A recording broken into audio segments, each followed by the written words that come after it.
Hi guys, welcome to medicine practical discussion. So today we'll see how the split goes accordingly, so that you know how to manage or how to go about things in medicine. So basically, this is what RGHS has to say.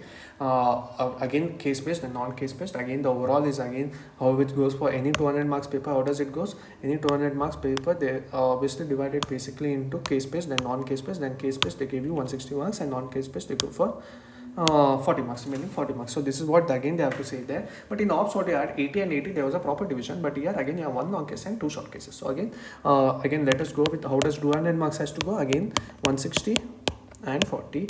Again 160 divided into 80 and 80, which is further divided into 40 plus 40.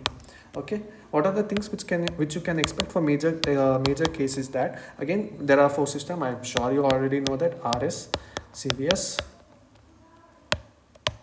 per abdomen, and CNS. Okay, though you cannot say which will come and which might not, but majority of them might get a case of stroke, that is hemiplegia or a paraplegia. So make sure you know this part very specifically and also properly also. And again per abdomen obviously might get a case of cirrhosis or CLD. Okay, then again in case of CVS, again the major thing is about the rheumatic heart disease. Again infective endocarditis, incidence is less, but if your college has it, then definitely, because here the major thing is you should ask your seniors based on or PGs for that matter, because few chronic cases in medicine will be kept. For example, some colleges might have few chronic rare cases, but they only expect you to know the findings. Though they might not come to a proper, though you are not expected to come to a proper diagnosis at the end, they expect you to know the proper examination findings. Yeah, the major thing in medicine is about the examination. So make sure you ask your seniors and also be aware of the cases which are there. For example, some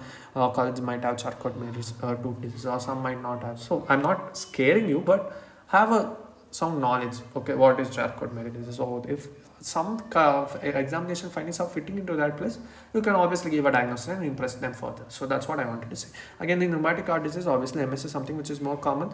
Even MR, though don't sit and share about PSPR, because those are again that's the role of statistics which you should know. Rheumatic, because second cause, 100 cause of MS is rheumatic heart disease. So again you should know about that. Then again ARAS, again AS is again might be again only 2 to 2 condition, again due to calcification or because of bicuspid diabetic valve. Know things which are actually very common, and study only those part. Okay, so that you can fit everything into the place. Again, if you ask me CVS, no, CVS is one of the biggest topic which has less examination, so you can just escape without escape, in the sense you can, it's a topic where you can build discussion with your examiners, not like CNS where you need to do all kind of examination.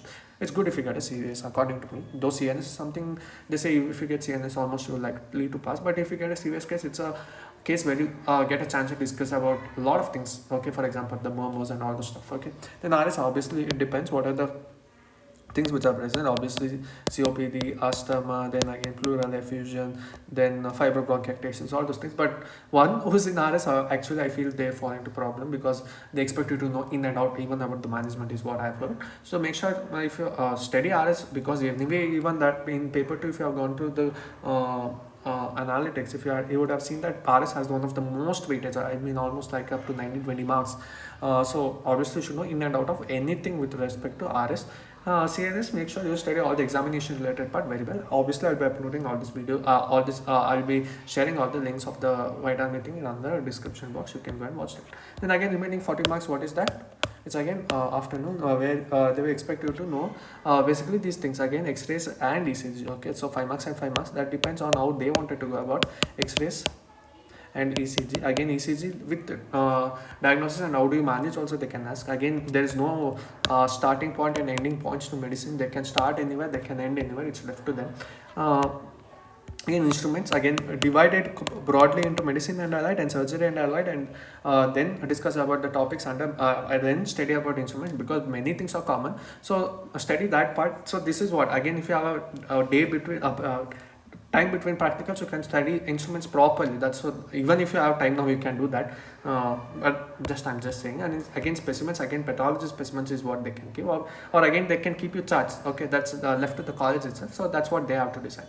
And again drugs and case scenarios, they might, that's something to do only with the pharmac man. Drugs and case scenarios, again here they will keep you charts. Okay, so that's the core important part of medicine which I wanted to discuss. Again, what is the important thing is, again, it's a 200 marks topic, and slight changes is there based on major and minor case. So basically we'll be writing 3 case sheets. So that's what, again, in what is the major important thing in minor cases, they will just give you the details what you have to do. For example, demonstrate hepatosplenomegaly, demonstrate ascites, or check for general physical examination and any positive findings. They expect you to know only that thing.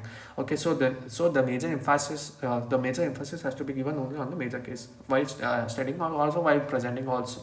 Okay, that's what I wanted to say. And again, remaining 40 marks is all just is something which is in your hand, and it depends on how you have impressed your examiner in the first go. For example, how you have did your case presentation is what I meant. Okay, so based on that, obviously you have a second chance also. Here also you can try to impress, but it won't affect your previous marks, but that might affect your this marks. So that's what I wanted to say.